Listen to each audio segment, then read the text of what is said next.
how does your smartphone know exactly where you are? The answer lies 12,000 miles over your head, in an orbiting satellite that keeps time to the beat of an atomic clock, powered by quantum mechanics. Whew, let's break that down. First of all, why is it so important to know what time it is on a satellite when location is what we're concerned about? The first thing your phone needs to determine is how far it is from a satellite. Each satellite constantly broadcasts radio signals that travel from space to your phone at the speed of light.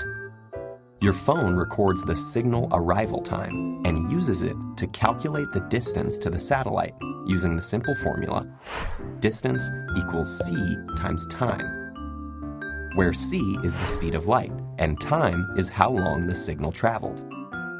But there's a problem. Light is incredibly fast.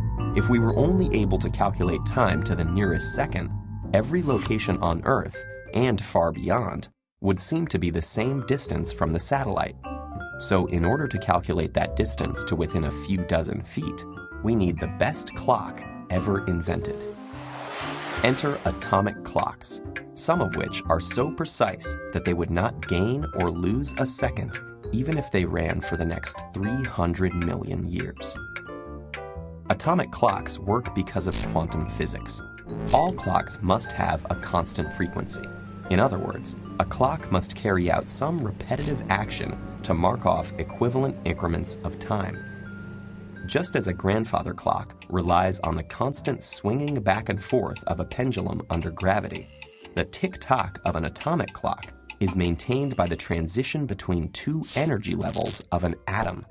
This is where quantum physics comes into play.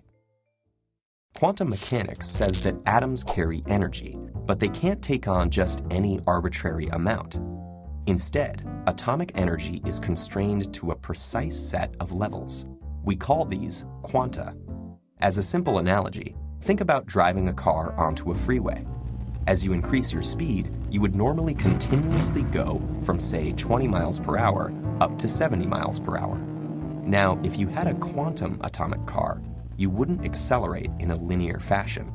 Instead, you would instantaneously jump or transition from one speed to the next. For an atom, when a transition occurs from one energy level to another, quantum mechanics says that the energy difference is equal to a characteristic frequency multiplied by a constant, where the change in energy is equal to a number called Planck's constant times the frequency. That characteristic frequency is what we need to make our clock. GPS satellites rely on cesium and rubidium atoms as frequency standards. In the case of cesium-133, the characteristic clock frequency is 9,192,631,770 Hertz. That's 9 billion cycles per second. That's a really fast clock. No matter how skilled a clockmaker may be, every pendulum, wind-up mechanism, and quartz crystal resonates at a slightly different frequency.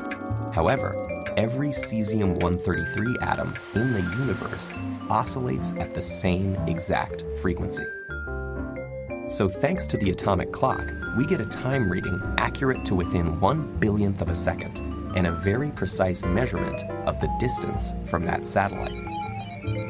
Let's ignore the fact that you're almost definitely on Earth. We now know that you're at a fixed distance from the satellite. In other words, you're somewhere on the surface of a sphere centered around the satellite. Measure your distance from a second satellite and you get another overlapping sphere. Keep doing that, and with just 4 measurements and a little correction using Einstein's theory of relativity, you can pinpoint your location to exactly one point in space. So that's all it takes: a multi-billion-dollar network of satellites, oscillating cesium atoms, quantum mechanics, relativity, a smartphone, and you. No problem.